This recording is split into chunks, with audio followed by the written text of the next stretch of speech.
Mobi Igbo ndị ọma njem ọnụ Igbo mụ na nsem ọzọ ya gasịrị m n'ọrịa na-ege m ntị n'ọnụ.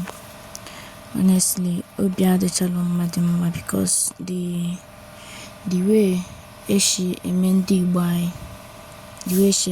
anyị na this country, sometimes na-ajụ onwe m na anyị aka bụkwa ofu n'obodo a, mana nsogbu adịla. Biko nke this video gbasara Nnamdi Kanu, biko na subscribe, comment, share ma on notification it was where they were now. If I wine and I never since finally has happened. 20th of November 2025, a day that can never be erased. Pass that side, pass the other side.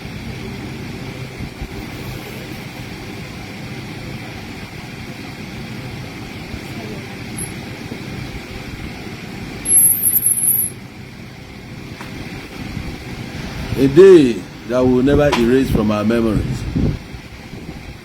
And let me just say this to everyone. Even though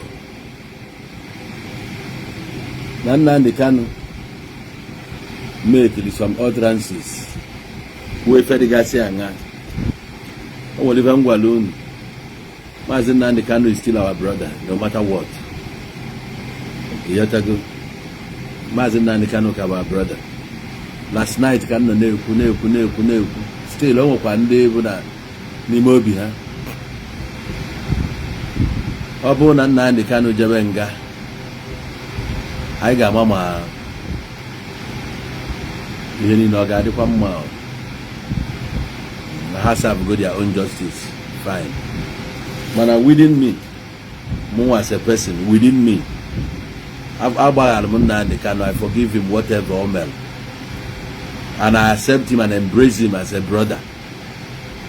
You know, no hypocrisy, let it be. I don't care. I cannot sit back and watch my brother at one younger like that. Can they believe? Ndo fe mmanu na ndị ugwu kpe enyi ikpe tụọ ọnya nga nke nwazi na onwe gị ịmaghị ife ị ga-efesi echi nna agbafu odi ọsọ dala they are na-achọsịkwa justice they are na-akọghịrị ihe a. Most of them in their own families ha ka na-ebekwa akwa na nwanne pa na-eme nka na-eme nke ọzọ eji wee mịa nka na-akọghịrị.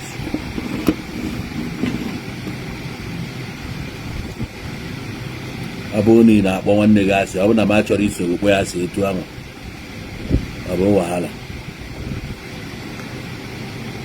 Akpesigo ikpe ekpe.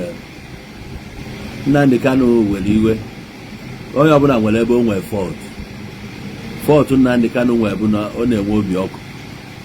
Yes, o nwere obi ọkụ. Ọkụ ikpọrọ onwe gị Christian, most of you na-akọghịrị na-ezuzugharị.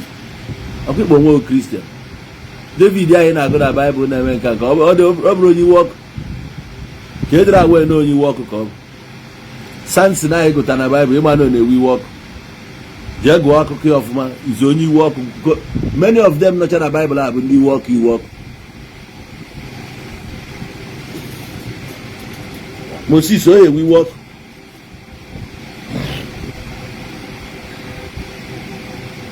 Ọ dịgo ka ọ ga-adị. Onye ọbụla wishi Nnamdi Kanu the worst abịago. Kpọọ pati kpọọ anyị na anyị ga-abịa. Kpọọ pati irie ihe na-eribe before, inwe obi aṅụrị na-enwebe before. Ihe mere anyị ncha niile ebe akwụ ya tie mkpu si stọpụ ife a, si stọpụ ọnya, si stọpụ anyị ncha niile eti mgbu ya. Ma ọ bụzi ya na ị ga-ebugide iwu ya n'obi bugide ruo n'ọnwụ. Nna some of you ga-ebu ajọ obi unu wee na mmụọ. I tell you, ihe bụ ebe mkpa gị bụ ka ime ka ya shọ na convict Nnamdi Kanu na ojire nga. Sisi ya ngwara atụọ na ya one life anụ nwa atụrụ ya kịta bụ 25 years. Though Nigeria ma Nigerian life ọ bụ 25 years, but I guess all 25 years. So 25 years ihe agụpụkwa nke ọ nọrọ anọ 4 years ọ nọrọ anyị agụpụ ya. And ndị team ya legal team ya na-akwadokwa ije appeal. So far ga-ejekwa appeal and anything can happen. enwere ike na ị ga-adị surprise akọt ya to 10 years that omotocho na-deliver that judgment ọ ma na ụwa niile na watch ya 7 count charges one o ji wee bụrụ member of IPOB not only na ọ bụ member ya na ya bụ onye isi ya o jikwa wee mee broadcast wee incite ya ha o ji wee sisi gbuo onye nke sisi damage properties gọọmenti nke a nke o kwuru ekwu onye na-ekwuru ọkwa n'ihe ekwu pụtalụ wee na-eme nke ya na-agbagbusi ma polisi na-agbagbu ndị amị na-eburu ndị mmadụ ma ụmụ akwụkwọ ma minors na-sodomize ndị sodomize na-alapụsi ụmụazị ike ma ndị nne ma ndị nna jee n'ụlọ ụka mụọ ya ọkụ gbagbusie ndị mmadụ kwesịrị na main road abduct all people thousands of them baa n'ime ọhịa every day na-eme ihe a na-eme ka a kpọrụsị ha bịa ka emee negotiation nna chukwu kpọọ ha ọkụ obi gị bụ obi ọjọọ I cannot be a brother to you efe ịchọ bụ ka ndị ka gị nwa mụnwa na-ekwu okwu akịta sef ọ ga-akwa na agụ m onye abụọ awa brother no matter what ihe sọrọ nwanne m a mee m nna m nwa ya dị happy na-ene nwanne m eti ya na nga imechakwa echi kịta nga nwa na-akọ ihe enwere ike ọ bụrụ na onwe ka nwee ego si wee gbaa m n'aka kịta mgbe si oke na nchọrọ ka nje neta ụmụazị be anyị nọ na prison yard ị ga-aso weta ego maka ọ bụrụ ọsọ ego m ka m ji eji onwe ndị na-etinyelu m ego ị nwere ike isi nweta akantị 100,000 200,000 ebe ọ bụ na a na-eje ọ bụgoro ụmụnwa onye ọzọ na-ejekwa onwekwa onye chọrọ ije ị na-eweta ego nye si jee ndị nọ na nga so e were compassion towards them mana instant sisi convict nwanne gị ka ife mezi mgbaghalụ ị nwere obi mgbaghara na ndụ gị a you cannot forgive a slight na wa for you adụ m elokwu ilo logide ilo wee loruo like this enwekwa m ụdị obi ahụ abụrụ m amosu I no chop winch na wa to you uche gị bụra ga-eso wee na-elo ilo ka isi elo ilo ka obi n'owu Igbo wee bụrụ ezigbo mmadụ ka ọ wee bụ na m nọ na your side nna I don't take side with anybody ana m eme ife m no I'm not talking of Ijele enwere ndị na-akpọ m na phone ọ bụrụ Ijele gị I'm not talking of Ijele nke Ijele mee nke ọ dịgodu pure Ijele mere nke ọ dị pure and from the angle Ijele si wee na-anụ ọgụ nke ya onye ọbụla afụlụ ya ka o si dịrị onwe ya open mana o nwere ndị obi onugbu ndị bugodo obi onugbu when they are coming to me they are not coming like I discuss all like brothers if ị ga-anụ nna ife sọgụ na-eme ime enume a na Nnamdi Kanu must go to jail wee nwayọ ka anyị kpaa nkata ka mmadụ na nwanne ya ụfọdụ ya agwacha m datin blọk himself ụfọdụ ya agwacha m ya kpọọ m iyi jewalụ ya makwa n'ebe anyị na-agabiga maka na sụsọ kọmentị efula ebe a onwe ndị na-akpọ anyị direct na nọmba kpọọ gị tretin chaa gị sef ọkpọcha gị iyi ojewara mkpịa ya many so this is not about Ijele. Ijele started fighting since ebunatara na this country so fight ya dị open and onye ọbụla ma reason o ji a fight IPOB na fight Nnamdi Kanu so adị m ekwu about him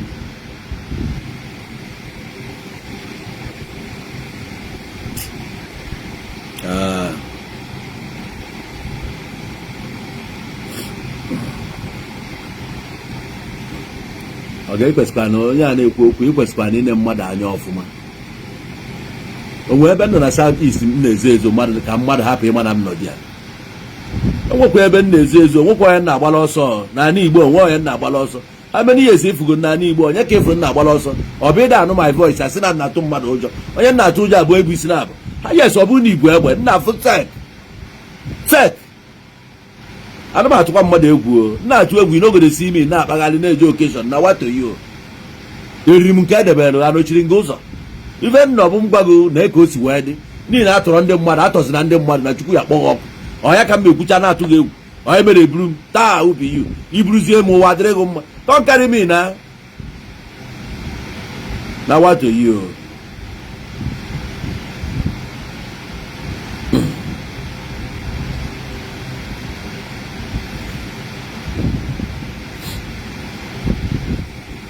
ọ bụrụ na efe ilu nọ Nnamdi Kanu na-eburu ndị mmadụ ajụjụ m chọrọ ịjụ mgbe e buru GUO onye eburu ya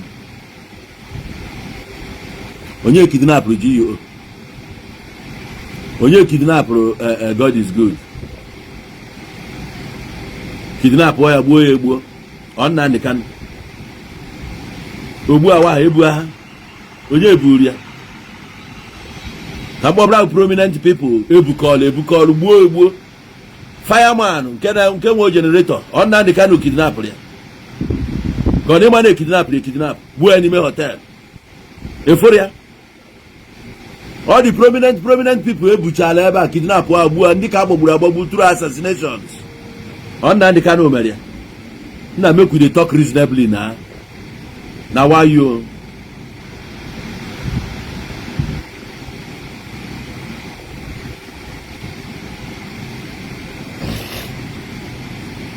Yakwanti, make I tell you, we Sinoniru, also you are not body to forgive him. He never asked anyone to kill their people. He meant well for the Igbos. Now you people will know his importance. Fulani will soon overtake you all. Oga Fulani na habia. Aya ya abura Fulani also. Fulani che bata habata. He happen up village you happy I can take you over. Let them take over. Ejibra rubbish Fulani habia threaten you. I don't talk that nonsense here. I kokura rubbish here. I know why you so don't bring that Fulani nonsense ever. But Hakwado, let them come. If Fulani Kwado, let them enter southeast. We are here.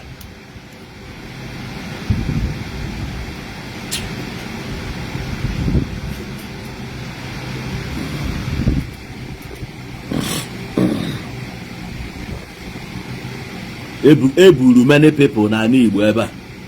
Buru ha gbuo big men. Go back from time. From mgbe nji wee malụ ihe bụ na eburu mmadụ gbuo mmadụ. From 1991 anụbago m ka esi eburu ndị mmadụ na-egbu ndị mmadụ. Highway robbery. Poco Bros, yes. And so many people a na-eburu na-egbu. A na-egbu ndị mmadụ na Igbo through kidnappings. Enwere assassins na Igbo. So many things na-eme here. Before ka o nwere nke na Lagos na-eburu ndị Igbo na-azụ ahịa na-ebukọrọ ndị Igbo ọ bụrụ ya na Nnamdi Kanu ahụ nwere affiliate. So don't say na ihe niile mere na Igbo bụ Nnamdi Kanu.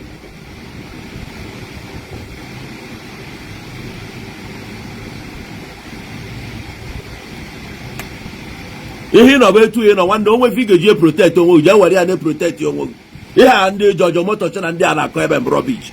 If you know how you can protect yourself, go ahead and protect yourself. Don't allow anybody to wipe you like Igbo. Don't allow anybody to run your life down. In the government, you are talking. You are your own. None of you can say protect side. You protect, yeah. Now how busy had in a court to convict him. When they are busy, he convict him. Didn't buses in the mal or not. Rubbish.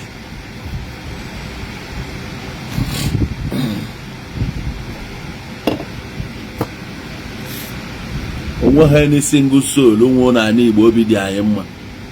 Ọ bụ na anyị love na a na-egbu mmadụ na ana Igbo. Anyị kekwana ihe anyị na-ekwuziri okwu since. Kedu ihe anyị na-ekwula okwu? Onye nna amara ọ ga-anwụọ njere ya akwamozu. Onye nna amara ọ ga-anwụọ nsotu ego. Ogo si na madro happy. And even as I speak, one day more madro happy today.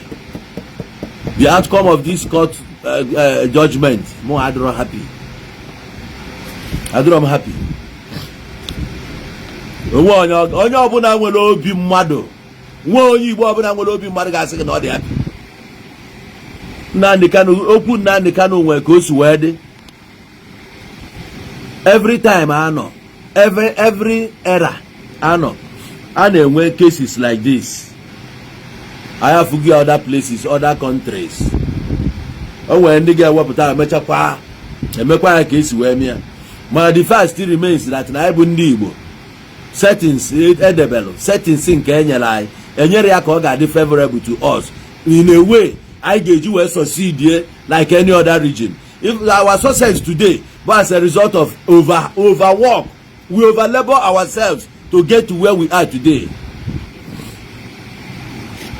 They never made life easy for us.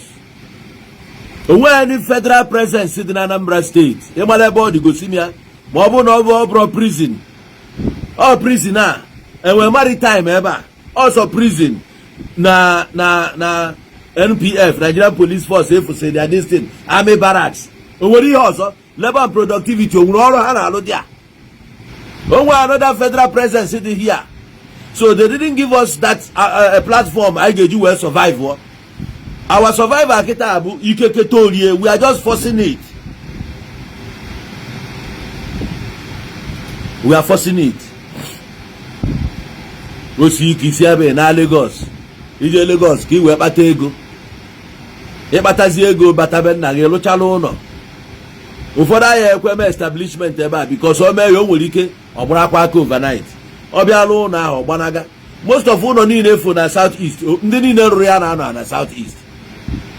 Most of them na abroad or Lagos. Abroad. Because onye nọ Lagos na abroad. Onye nọ Benin na abroad. Onye nọ Ibadan na abroad. Ọ bụghị na be nna ya ka ọ nọ.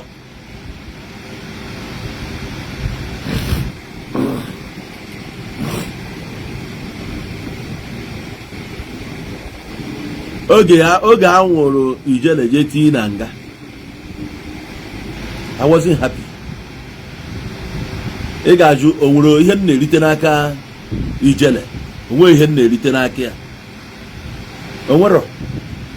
But I wasn't happy. No, dear. I'm happy. Ụmụnne m na ụmụazị anyị niile na-eme blogging work a ka anwụchala tie ebe nọkwa nke etikwara ya etibe mkpu. Tibekwa mkpu. Akwa ọkụkọ ya eji anyị na-etikwe mkpu akwa ọkụkọ.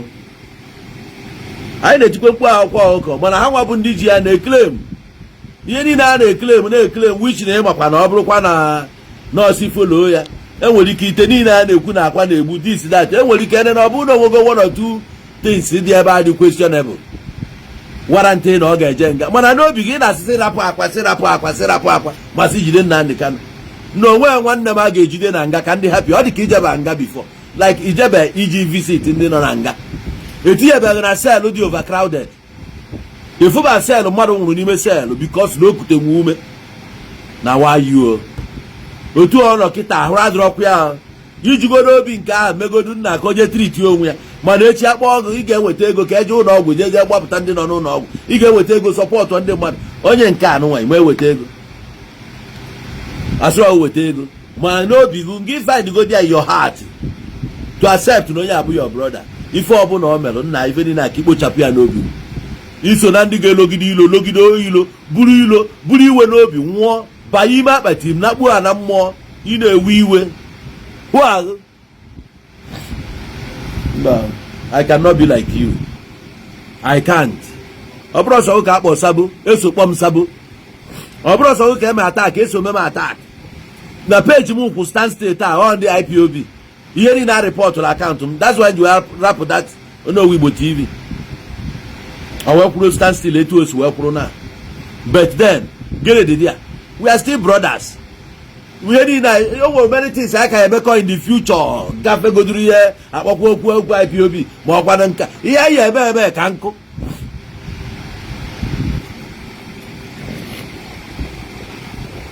Now, the governors niile si na South East.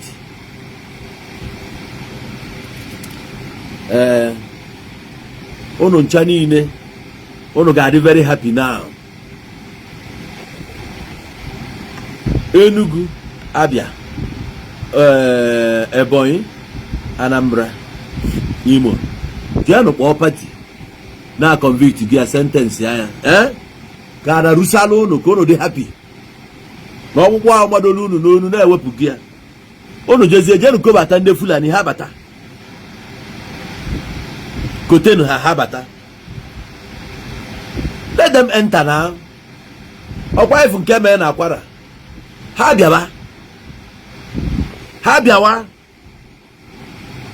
bịa ejiri Igbo agwụ ya onye ọcha a day we come ihe niile ahụ na-ekwosi isi a na-eme like this o set ya hia obido onye ọbụla na-afụ ya na obidogo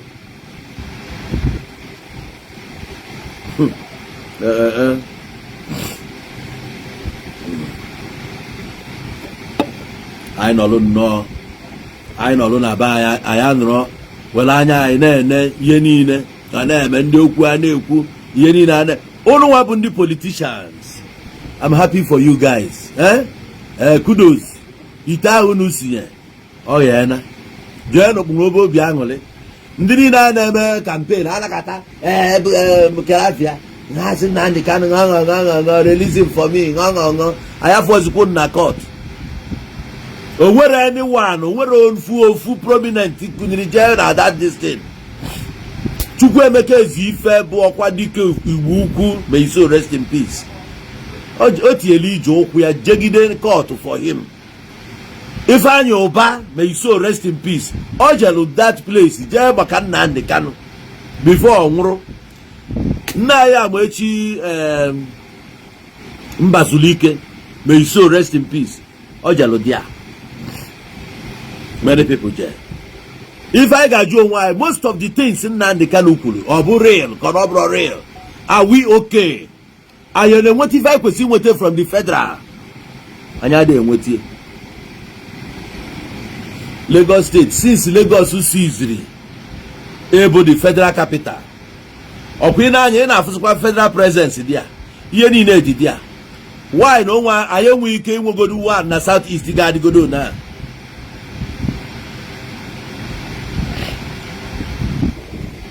ọ bụghị railway ka alụbara alụnye anyị n'ime ya.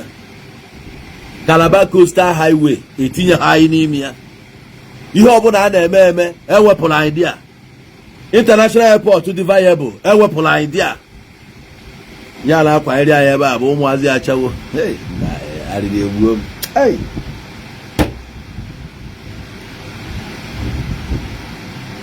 Today, a beef for security na South East. Happen North East. Security hadron needed there. Na ba ya ba ka ya na afu checkpoint.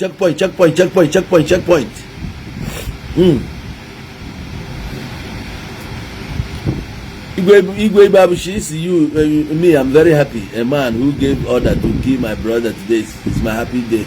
Only the problem I have is life in prison. My own thing is behind me.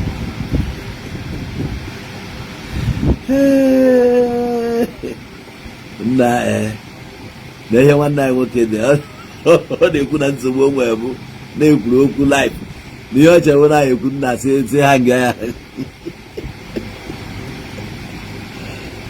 na ọka obi nke gị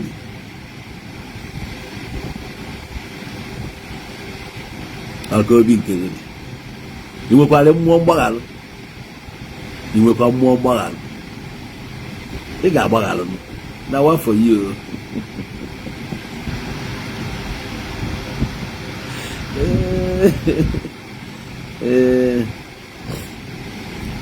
Chibes, is it now you people are talking about good things he said?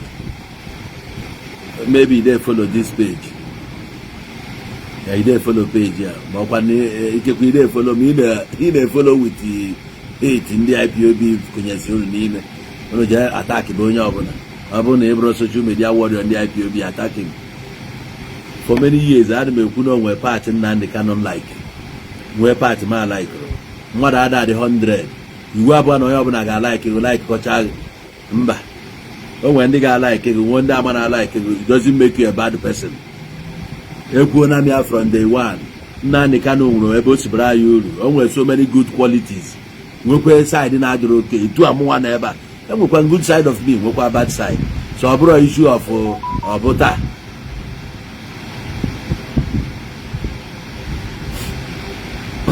This is second Niger bridge. Did you appreciate it for one day? Why not? I was on now every day. I want you today. Why you see my name? I appreciate. If I come to say about my video on your there, on your at the bridge, and make the rap area messy about Taposia. Every video about. I'm appreciative of good things. Meanwhile, Obro Buhari, we go through.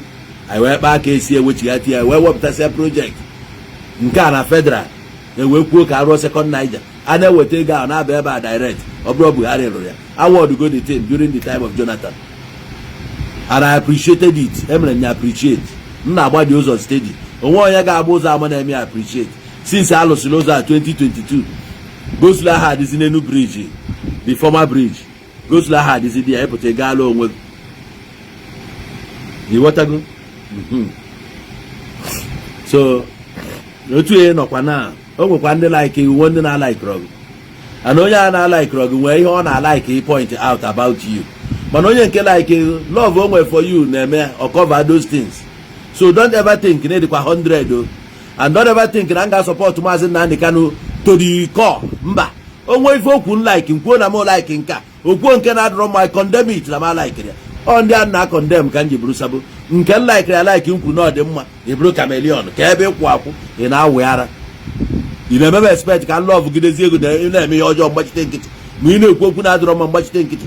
No, ikwuo ife na-adịrọ mma nkwuo that one ikwu na ọ dịrọ mma, and na m condemn that thing does not mean na m condemn go for life that nothing good will ever come out of you. No. So ọ bụrụ na follow this channel you understand me. I akpọghị chameleon na because na mesori ya wee kwechiri di ya etu a nka katala ụka si n'ụlọ ụka pụta ịjụọ m ngwa ghere erizi nji wepụta di ya echi mbụrụ chameleon na mpụta n'ụlọ ụka abụrụkwa na mpụta fụ ebe a na-ekwu ukwe na maya ekwe ibe nji ekwe ji ukwe bụ na mụ abụgodo a born singer. I started singing from childhood. Eche na nga bụ a musician. So mpụta ukwe m kwegoro many years nnuzi ebe a na-ekwe ya sị mba like na-ekwenite hallelujah chorus kete fụ nka na-ekwe hallelujah chorus mbụrụ chameleon. After all na ndị niile na-agụ egwu ụka na ọnwa nke bụ born again n'ime ha starting from Gozie Okeke Chinyere Udoma ha ncha niile na-akụ egwu ụka nke ava nke aba ha ncha niile onwe ha nke bụ check and block with somebody.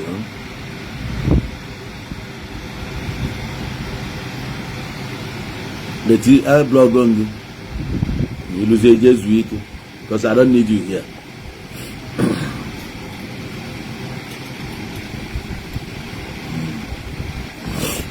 Well, my James Arumfa, my Sir Mike C. O nwanu nke ihe niile a na-agụ bụ ka e wee chụọ ego. Onwe nke na-agụ ya n'ọbọdụ again, onwe nke na-agụ egwu a n'ọbalị ya n'obi. Iyetago. So mpụtazia na-abụ abụ ụka ọ bụrụ na mbụ chameleon. Israel adịbọ dị nke ọbụbọdụ again. With isi maga anyị ọ na-akpụ ọsọ nke ahụ ọ na-eyitu mbọdụ again. Adịkwa nchịọ no na-eyitu ya small n'obi see gwana ịgba ka ibi esi n'ọlụ. The man na-enegodo nke ahụ anya ahụ ya akpọ ka ahụ nwoke na-ajụ onye a na-ata nwoke.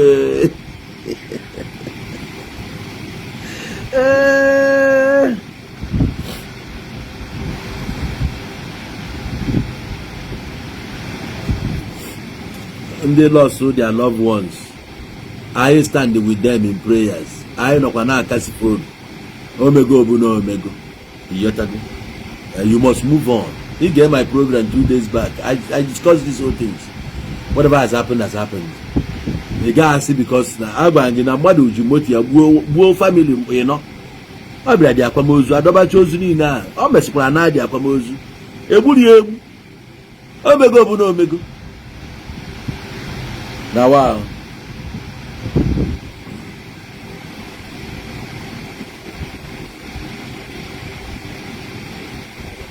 Vincent Chinonso, my oga, I want you to talk about some of the policemen that was spied in the process. They are our brothers. One of my relatives is a victim. Now everyone is saying MNK, okay. Ndị niile lose their relatives. For me, mgbe niile na kwuru dị okwu a, I condemn them totally. You don't say that. Ị masị onye na-alụ police, ma onye na-alụ amị. No resign no bịa join no agị this that mba ajụrụ m ya ajụ anyị kwuru ya mgbe a akpọ anyị afa niile akpọrọ anyị iwe niile a ọ ga-ana ọ gago even Nnamdi Kanu jee nga that person cannot come back ma ọ bụrụ na nga ọ ga-eje ga-eme ka unu heal ọsịsọ fine ndị convict ya convict gị ọ bụrụ ọzọ anyị bụ ndị Igbo convict ya nọ na mụ adịrọ happy. O nwere ebe a na-akpọ mmiri nsị ibuli ya wufuo na iwe na-ewe gị na iwufuo ya nsị a ga na-esikwa gị ibuli ya debe ọ ga na-esi nsị bụ nsị amaghị na aghọta ajikwa m okwu agba alụghị atụ concerning Maazị Nnamdi Kanu ife a niile mere n'ike ọ gbaa na mee ife akwuo mụnwa na onwe m from day one alaikọrọ m ife ọbụla ga-ebute violence ma ife ọbụla ga-eme ka ndị Igbo nachigakwa back to etu anyị dị after the war. Ife o ji wute mbụ na most of you na ebe a witness from the war unu ka bụsị ụmụazị na efe nwoke na-elichalụ na obi adịrọ m mma ife ife na-elichalụ ka njizi onye eziokwu maka ndị TikTok a egosi ha n'ofu ihe na-abịa ndị mgbu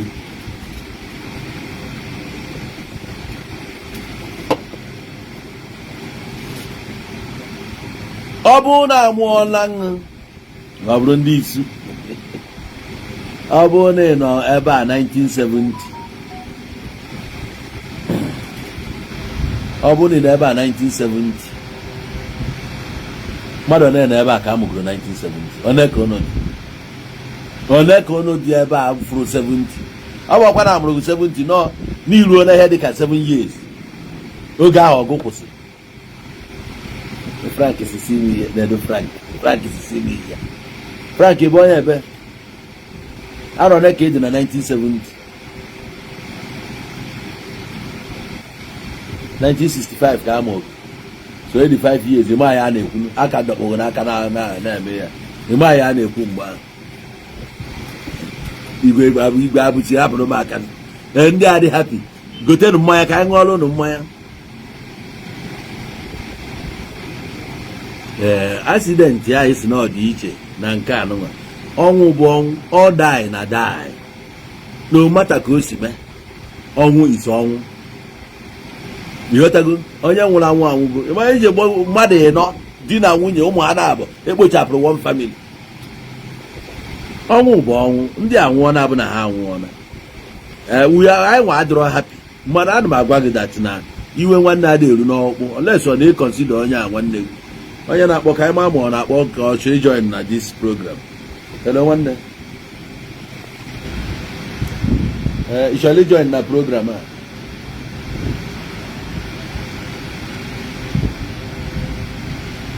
okay ka ntinye na speaker okay o nwere nwanne anyị chọrọ ime contribution ya ka anyị ga-enye ntị nwanne m biko afa gị kwanụ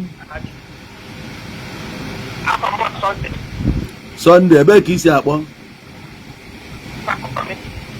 Italo mana your voice adịrọ clear ma more from your network ebe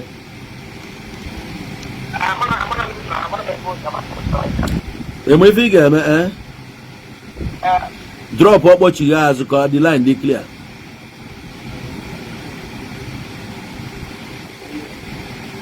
kpọchi ya azụ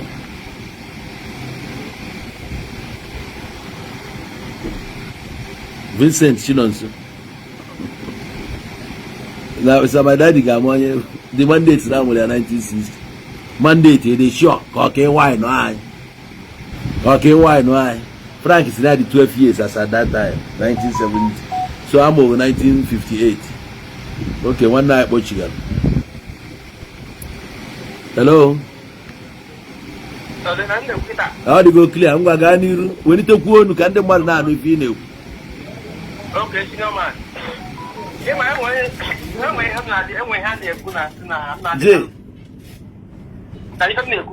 na-ekwu na nna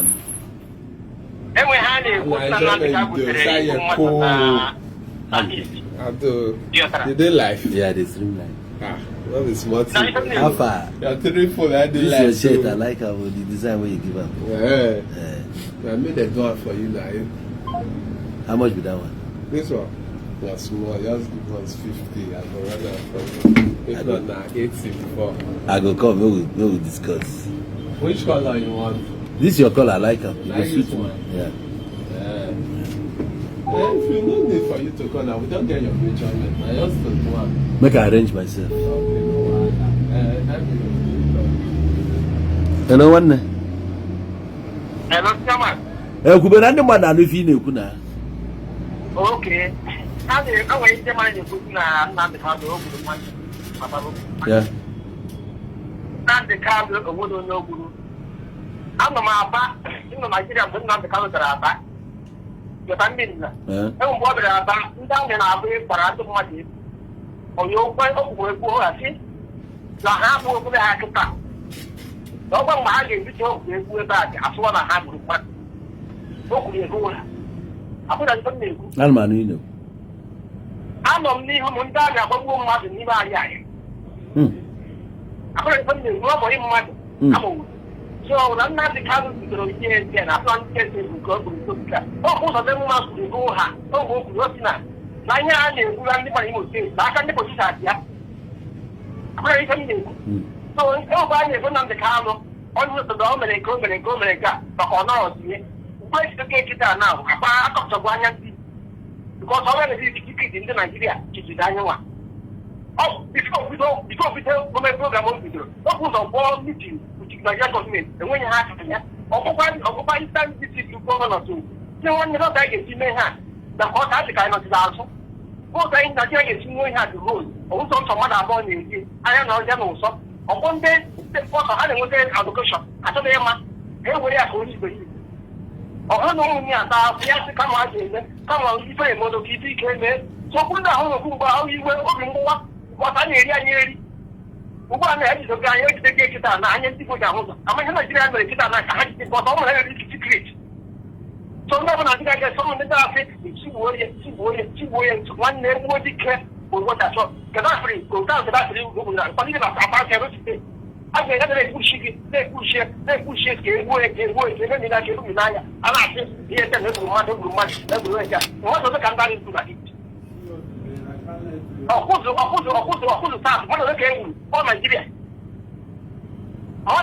kedụ ihe ese na-egbute mmadụ anaghị ka ebe egbute mmadụ ọnwa aka na-egburu mmadụ ndị Igbo ahụ mmadụ dị ka egburule ha kọrịrị asị Nnamdị Kanụ na achị na o butere mmadụ mmadụ dị ka Nnamdị Kanụ gburu onye ka o gburu ihe onye pụtara nzụta Nnamdị Kanụ ọhịa ese na-egbu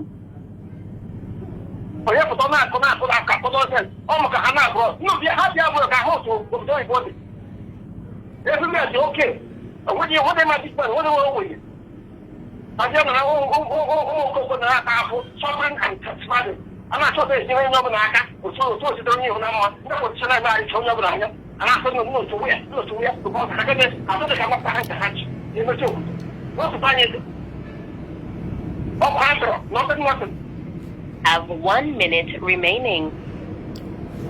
Direct call ka m kpọ. Ngwa kpọchi ya anụ m o na ifo credit m agwụrụ. Echefu nnọọ m kpọziri akpọ. Ịma ọ kpọ dịtị nke ọtọ m wejezie kpọ anụ abụrụ na ego m agwụ na o. Hello nwanne. Araba arụ na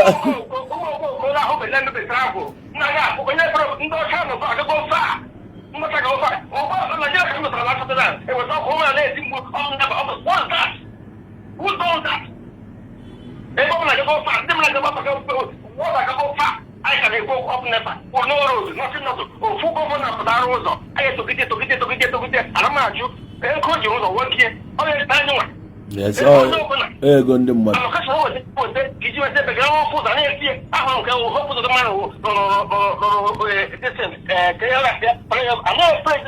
Everything. If you're in a point out, if you're in a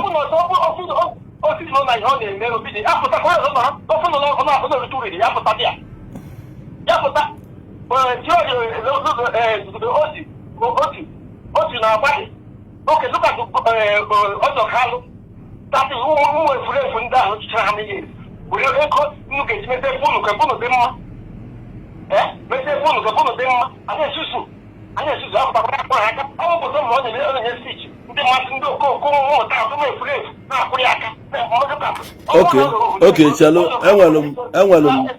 enwere m questions ndị mmadụ na direct to you. Ka nwere ike input ya to you.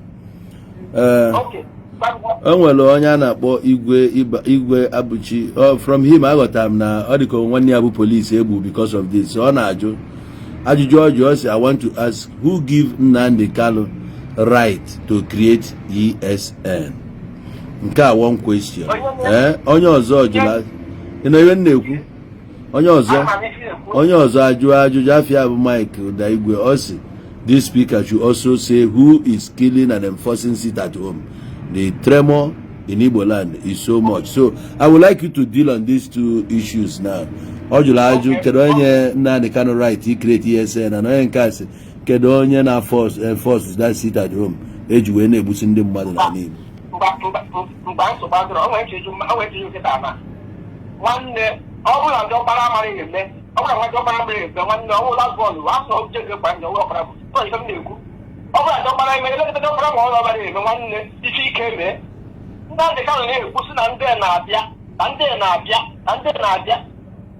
ebe insekuriti na-adịrị nwanne nke ife anyị eme ọ nwere ike ihe eche na aha kpatara nye ihe ọkụ mụrụ mgbe ahụ nwanne mma ụta kpatago ọka osi ikpe ebe ekpere oge gaa Benin City na a na-egbu mgbadụ steeti nke ọsọ ọ na-ekwu egwu ụha onye ọbụla protesti egwu na ndị na-abịakwa o wezikwa ụha o kwuru ọ na-akụkụ oke gaa Enugu steeti na ọ bịakwara bụ nwa ọhịa ga-arụ ọrụ gaa Benin steeti ma na-emekwa ime ọgụ ga-arụ ọrụ no.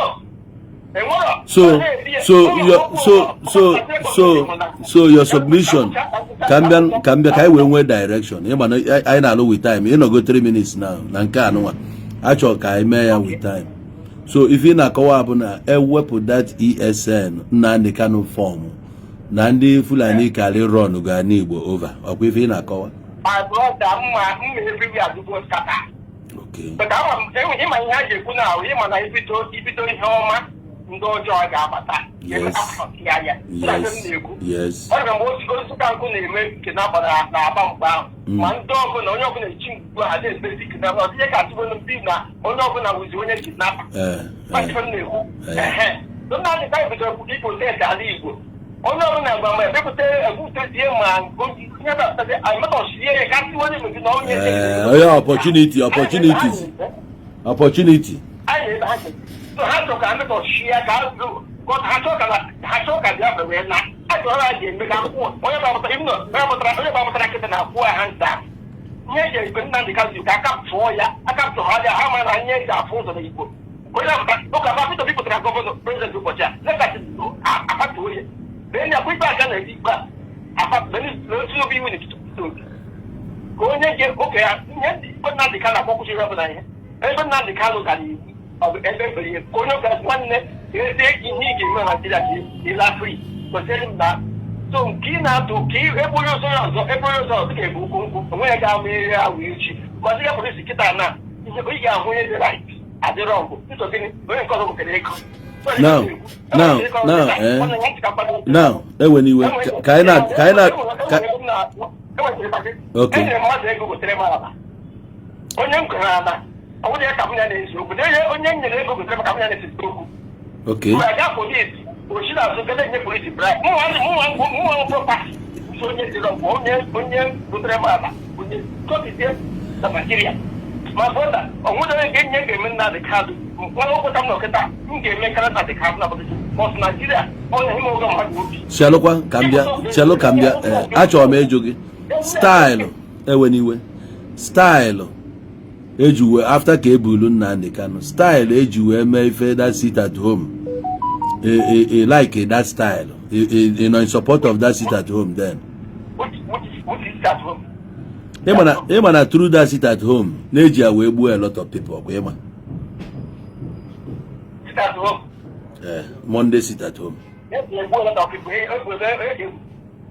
mba chelo ihe ebe a na-agwọ ode anya ada eche ose dị ya ihe anyị nwa nọ reconciliation ihe mere emego and ya bụ part to how we can come together as ụmụnne and stop hating on each other because of this and that time a na-eme sit at home on Monday onye ọbụla enwetara n'ilo egburu many people and agbara ụfọdụ ngwa ahịa ọkụ and so many cars agbara ọkụ luxurious buses, trailers, iron body, ụmụ obere moto and so on and so forth. I ji anya witness ya maka videos na agaden which if I bido 2021 even not before then ebugo ụzọ na-etinye sit at home which is on 30th of May and then there was a time a na-achị eme election kwa etinyekwa such a thing mmezi na mgbe a Nnamdi Kanu ejidere ya na June, I guess.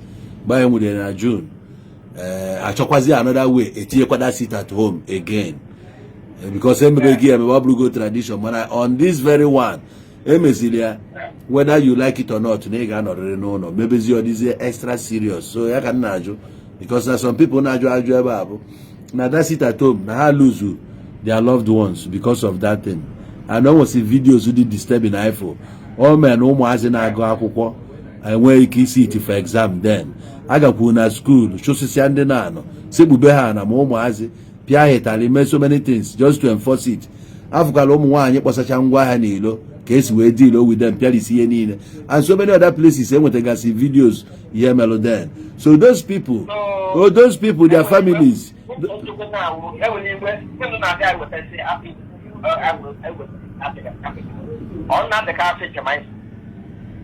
Enwe ife nna joge ife njoge bụ style ahụ emelụ mgbe ahụ which adịghị sure na efuru ya ife abụ mmadụ na-ajụ ajụjụ a so as gị nwapụta mma like itro light do like the pattern like that system because na mmadụ nwụda n'ime those things anọ nwanne mmadụ family mmadụ ka onye azi wee na-ajụ that pattern.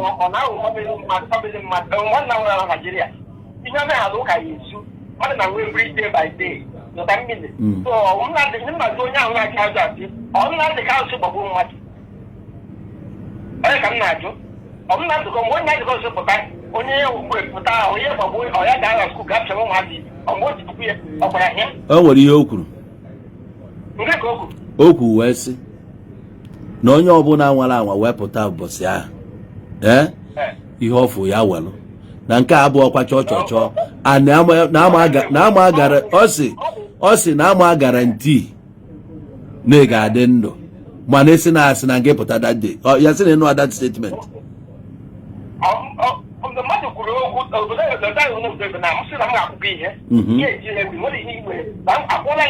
nke a ikwubu obodo oyibo nke anyị bụrụ ndị obodo oyibo n'ala Igbo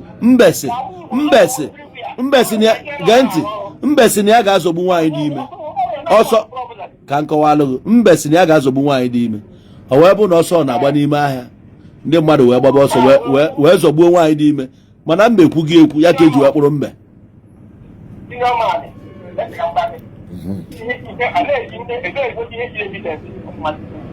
evidence bụ na ikwuru si mmadụ apụtakwara Monday ahụ eruo ndị agha asịghị ndị na-eme enforce ebula egbe gwago na ya ejide maazị Nnamdi Kanu ịpụta n'ilo na ha agwago na ịma apụta na ịpụta taa na ihe ga-eme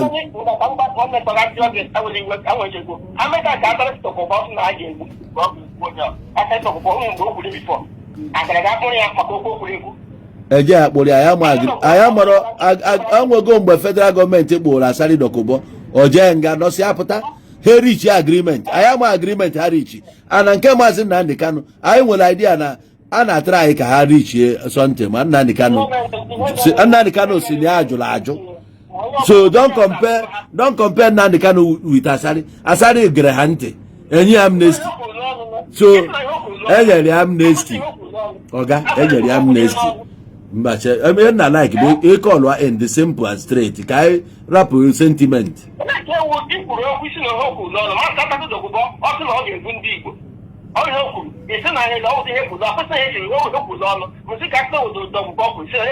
okay chalo doku boss chalo doku it's not your lawyer who don't also I don't say on what's it about. I put after the what's now in Windy.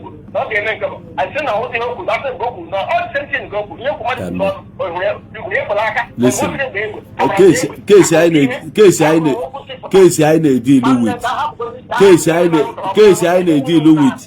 I deal with one night bo MNK and it was wedding and Igbo. We are not bringing external people here. You could open the army. The army you could have on the band. You could open the Ozogasi. They are not from here. But we are trying to heal here. You are advocate, you have advocate of peace. If I'm not to throw that question to you. So MNK I say na question are irrelevant. Because no beer etu o si dịrị ya ka o si wee pour his heart out. Ife dịrị gị bụ ewefuni ya ọ mmadụ ka ọ bụ stand for ife mere eme. Try o wee na-akpọ reparation. Try ya how to suit try ya ka esi ya eme ha ka obi ha jụọ oyi.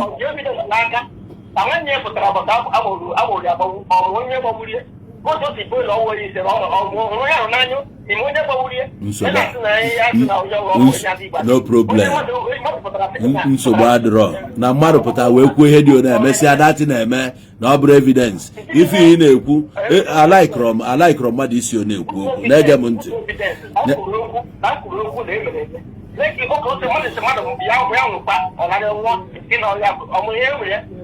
Ka dị iche gee ntị asị gị gee ntị na m osego gee ntị nwanne na m osego apụtakwa n'ilo nwanne echi mana esi na ntị ada anụghị ihe na ngị pụta nwanne echi ya na ihe efuru na ị ga-ewe ya na-ịma na unu bụ ndị isi ojii na unu ada anụ ihe ntiri ihe eme unu ewepụta nwanne echi ni iwee nụ na-egburu onye agbagbuo onye nwanne echi esizia ma nwere evidence na onye nwanne na-eche ka ọ bụrụkwa gị o mere once ọ bụrụ once ka o mee mba ọ na-eme every Monday o si na-eme every Monday. Why na ọ na-eme on Tuesday ọ na-eme Wednesday ka ọ na-efu ngwa ahịa n'ọnụ agbara ọkụ ifuro moto n'ọnụ agbara ọkụ ifuro ndị egbu nwanne ka anyị dịnụ straighten. Ịlọvụgodu Nnamdi Kanu karịa every other person.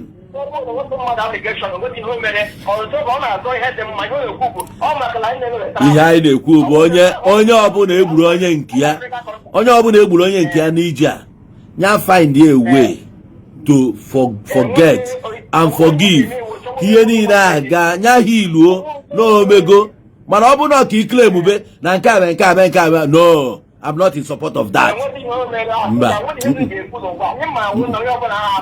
Emezina like that. Ọ dịrọ mma. Nwanne kwa ịma na taa niile n'ihe onye ọbụla chọrọ bụ justice for Nnamdi Kanu ka ọ pụta. Ọ ihe anyị ncha niile chọrọ. Ọ bụrụ onye ọbụla because na ọ bụrụ onye ọbụla ga-alụ ọgụ Nnamdi Kanu. Ịghọtago?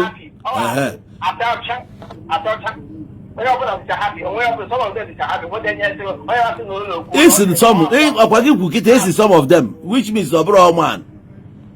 Some dey happy. Happy. Nke na ka nna ajụ ana m ajụ gị are you happy?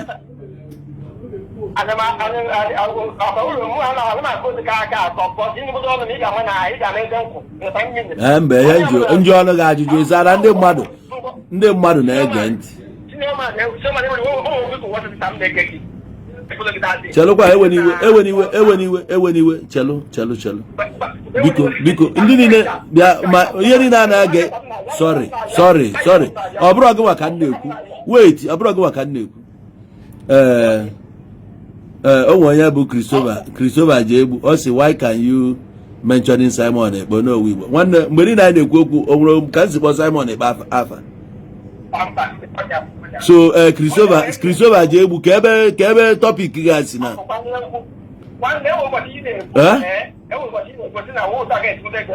guy be careful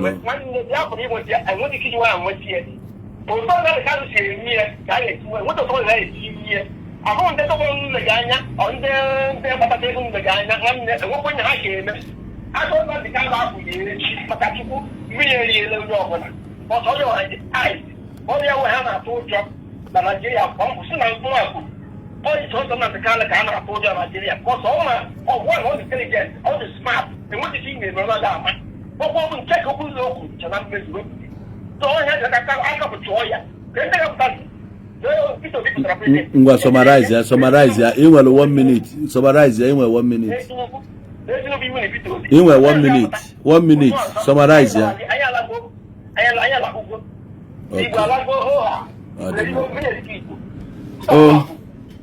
ọ dị mma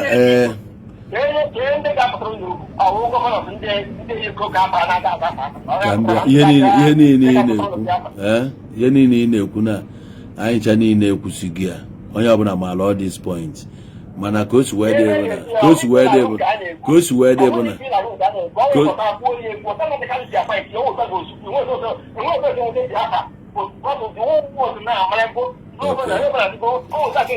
it's okay. All right. Your contribution today, many people get what the time get your argument and the points he make. Some people not on the yes, some people not on the no. So I gotta say thank you very much for your contribution so far. Italo. So Abuko's wedding. Gị nwa bụ ebe a na-aka akụkọ Simon Ekpa. Onwe onye na-ekwu okwu Simon Ekpa ebe a. Ihe anyị na-ekwu okwu ya sit at home. Onwe onye mention Simon Ekpa. So ebu na rubbish gaa wee zuzuru bịa ebe a. Don't bring that nonsense here. At my stage, I carry go make akụkọ Simon Ekpa. Mụ ada aka akụkọ aboki. Simon Ekpa bụrụ onye Igbo. So mụ na-eji agha okwu. Ọ bụrụ na ị mara Simon Ekpa bụ onye Igbo, gwa m village o si na ya pụta. Anyị wee na-ekwu. So onye ma amara ebe o si, I don't discuss him. I carry go maybe ebe a na-discuss somebody dị irrelevant. Ka nkwukwu okwu dị mkpa here and don't put words in my mouth because o nwee ife ị ga-ekwu na alụọ ga aka nwanne ana alụọ ga aka ọ ya dị njọ. If I want ga bịa kwuo rubbish nya kịta agodu amagodu m condition ọ nọ na check ya on her na agbagoro nya film ọ na-ekiri the film na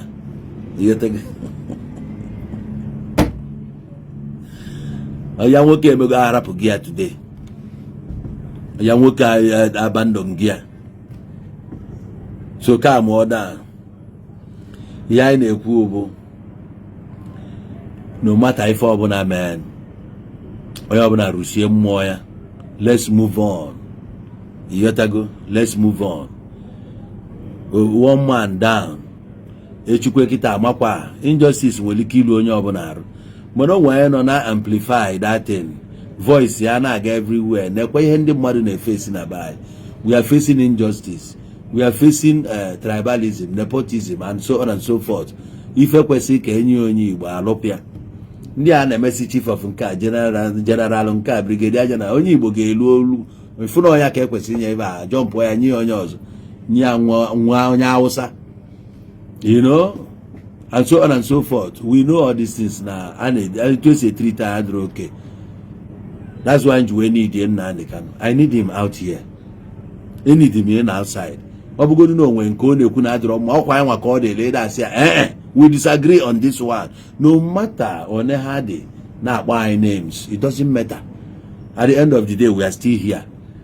So I'm going to know one name Nigerian. Why you get any Nigeria court? You will be there. So na Nigeria money doesn't mean and man or ebaga asisi buonya kamkweta mba. Oh come on, obu no onye nke wonru because of him young gbal na biko kai move on. You got to go?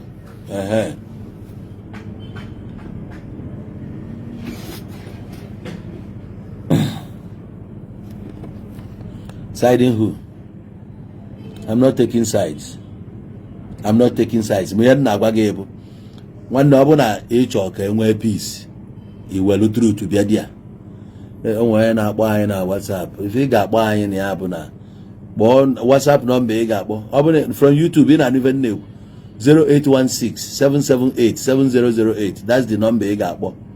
Kpọọ the WhatsApp line 0816-778-7008. That is the line ị ga-akpọ. Kpọọ anyị na WhatsApp na ị ga-enweta anyị ozugbo. 0816-778-7008. Let her go. Okay, it's better you vote for a Fulani man than Igbo man. Okay. And somebody joke, why? You use the money to open boutique. Which money? I go in the IPOB, I go in the government, I go in Kenji where I pay boutique.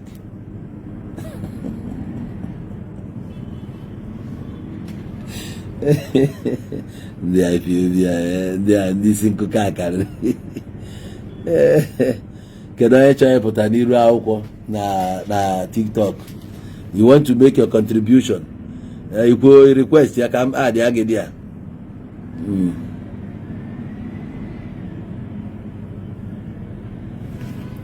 Ọ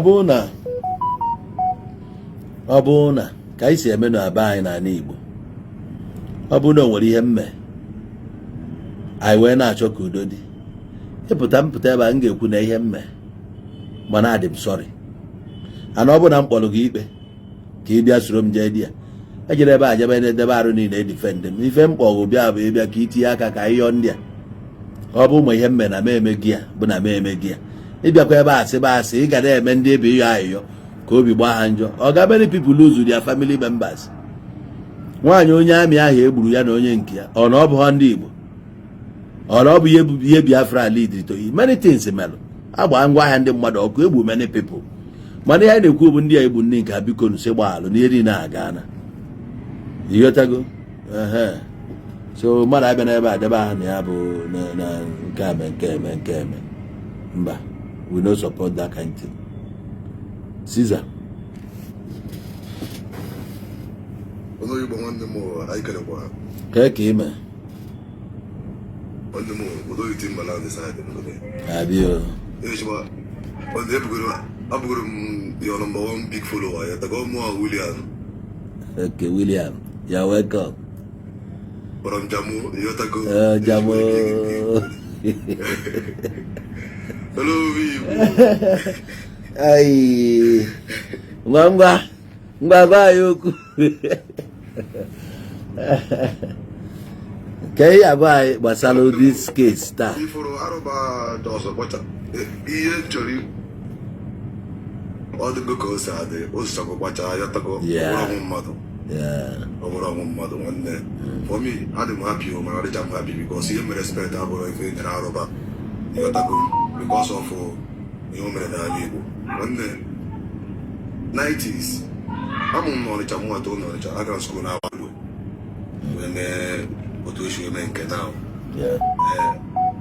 katapọt ka asara anaghị n'ụlọ data emecha ihe mere ịtago emere anyị otu buo flag emecha nke ahụ aga waziri ike paakị adịghị ibe gị na-eru onwe ya ego ndị nọ n'ime amagba n'ime because of that thing echefuo ha ego elotere ha na Nnamdị Kanụ pụtakwa nke ya fụ na ebe Ojukwu lụchara ọgụ pụta apata ọnụya waziri ike emecha nke ya apata ọnụya nsogbu adịghị ya mụ abidoro nke m kama emecha ende ọpụ na padon onye ihe fọrọ ihe niile a efọ obido nke ya na-eme nke ya ghara ebu flag enwere onye dị mọch pọda dị ọtago ndị na-efere ka ya na-efolo ya ọ nọgidezie buruzie egwu ebinye ụmụazị ya etago bido ụmụazị eburu egbe bọọ ya unu bụ egbe bọọ ya kegoro unu mepere ESN kegoro ọfịs unu enwero.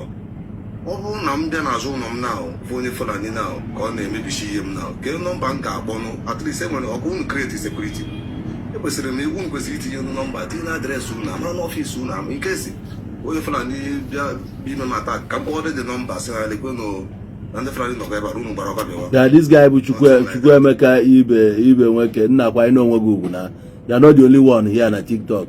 Respect yourself na ị na-akparịgharị onye ọbụla efu here. Why you eme like that? Nna respect yourself. Onye ọbụla nwere right ikwu ka o sitere ya. So gị wabụ onye ma ihe ndị ọzọ amara ihe. Nna be careful here. We know they take rubbish here. Ịnekwaba ya n'iru, I no send you message o. Dekwa time. Obi adịkwa m ebe a nọ ebe a. Be careful o. Nna kwubi sisa pasịrị kwa ebi na-ekwu biko. So na ọ dịka ihe m na-ekwu anyị enweghị kọntaktị ndị a mana asa anyị enwe ndị nọ n'ime ọhịa oke ka ekwe direction side ebe ha nọ ka anyị mara enweghị ebe a gwara anyị n'ebe a particular headquarter anọgide arụwa kampụ n'Ọsụ na-enweghị ihe niile mere n'Imo steeti abụ onye Imo steeti ndị vileji m na-agba ọsọ enweghị posishọn dị na my community ụmụazị breki ya dara ebe gbara agba ọsọ mbatagodi na mbata n'Owerri ka m na ha nga na Asaba ụjọ adịzikwa m sebe ịbata dị na ha n'Igbo bụ Trenton na-akarịala na ngwa ha tewo na egbe were flag mere ihe ndị ma mbisa ya bụrụ ka esi achọta nwere onwe ka cheke owibi ugo na South Africa mgbe Mandela mere nke ya ọ bụghị ọnụ na politics wee mee ya enweghị ka ị ga-esi wee nweta freedom without politics. Enweghị ebe ọ na-eme n'ụwa niile. It never happen. Ọ bụgodu na ị chọrọ ịnọ di ya, plant ya your own people na that place. Abụ your voice. Yeah. Irazie mmadụ na-aba na ịtọ. Some of these presidents I believe na after 10 years or 15 ịnọrọ na ekwesịghị ịzụpụta mmadụ na-abụ ị na-akpụzie ndị ahụ take over. So na ọ bụrụ na ị na-achọ freedom, if you go that nke nwa ịcha politics, mana ị ga-epikitenwu mmadụ na-abụ ịtọ ndị nwere ike itinye di ya enwe nwa infiltrate di ya pro voice. Exactly. Ọ dị ka ihe a na-eme Peter Obi now. Ihe a na-eme Peter Obi wuti ya na-eme ndị Igbo na-asị by president ọ gaghị idos Nigeria ama nwere president bụ ndị Igbo nwe bịa ọ bụrụ sọsọ unu bụ tribe nọ na Nigeria. Ọ bụrụ sọsọ unu and ọ bụrụ sọsọ unu na atafụ na Nigeria. Everybody they feel hot. Even I want to say for category one number one Igbo bụ the best place. Hey, very peaceful. But on our talk again. Even this year Anama because so much it. And I tried them Musangwa there was an Igbo until he didn't have them. It caused one that bridge bamush bam. Hey. That whole enwe ka esi feel o ịbata godu no otu godu ai ihe mebiri ebe ọ na-akụrụ kpom ọkpụrụ ogbogo mana fege mana kwere wụọ mana elu ọ na-echara mana mkpọ ị ga-agbagharịgide ụlọ ọkụrụ ha ya esi ịgbagide pụta n'ụzọ efu ndị vigilante eburucha pọmpin asịrị ya afa ịsa n'udori ịchọkwara fife ịchọlụ fife tidokwa nwanne nke ọba na-akọkwa na village like this a ga-anwụgide nkwụ na nkwụ ọ na-eke ọ n'orie a ga-anwụgide 3 o'clock eji iwe ya na-agara onwe gị ifukwa men na-eju n'ilo kemgbe ihe a ga-esi ya taa ka oge life a ga-return nwanne ka oge life a ga-return ihe ha na-ebe a na-eti enwere nna ndalụ gbara egbe na Afrịka o bu egbe onye Hitler enwere mgbe ife o bu egbe mba na-ekwu ihe na-ekwu Osama bin Laden bụ na ahụ ya wute bọmbụ enwekwa efere Osama bin Laden wute bọmbụ enwekwa efere ya wute bọmbụ na-ekwu na anọ ya just bubasi adame I'm hearing you ihe ahụ ụmụnne anyị na ebe a na-eme eri na-asị enweghị na ndị alụ mere atọ ya mgbe enweghị ihe o mere ọsọ agba ọsọ na their community because of ndị agbọrọ ụmụọma enweghị ihe o mere anyị Igbo ajụ otu ọ dị now onye created that ESN ka a na-ajụ Nnamdi Kanu created ESN okay now mgbe ka ezi ndị na-asị na enweghị ihe o mere ka ndị chụpụrụ ndị ọsọ ndị iseke ndị liru onye ka jentụ na-arụrụ ọrụ ndị niile some people put like this ebe pụọ na-akọ ihe na nwoke moto Nnamdi Kanu a na-enwechaghị ọfụma ma ndị nwanyị na nwa ya na-akọ akọkwara gị onye onye abụ na ịkọwakwa ihe ọzọ ị na-achọ ihe ị na-eche ịpụta ihe ya na-asị na Igbo agwụgwụ because of atụrụ Nnamdi Kanu nga mgbe Nnamdi Kanu na-adị ekwugbu okwu mgbe na-enwere enwe onye ọgbọ narị Igbo dị peaceful even mgbe ụwaziri ike na-eme nke ya Igbo dị peaceful onu asị ka m chọrọ mana eziokwu na ọ nwekwa ọ bụsịrị ọnụ and Igbo dị peaceful sọsọ ihe ga-enwe ike egwu adịrị etu ọ dị na nke ikpeazụ a ọ dịrị otu ọ dị now ma ọ dịrị etu a time on masịrị gị can still go out to do whatever you want to but ọ dịrị otu ha na people are doing get at village a lot of people nọ na abroad here my friend nobody is coming home maka mgbe by this time ije Nnewi jeburu onwe gị ịchụpụ m na my community because of your ndị ụmụ m creatiri ịpụtazi esizie mụ dat na mamafụrụ ga egbe n'aka while he created people be able enwegasị a lot of voice record gasị record chara ebe ọ na-ekwucha with a lot of people asọpụla ife eji ifachicha unu ntị ka ọ si wee du unu enwe nkesị na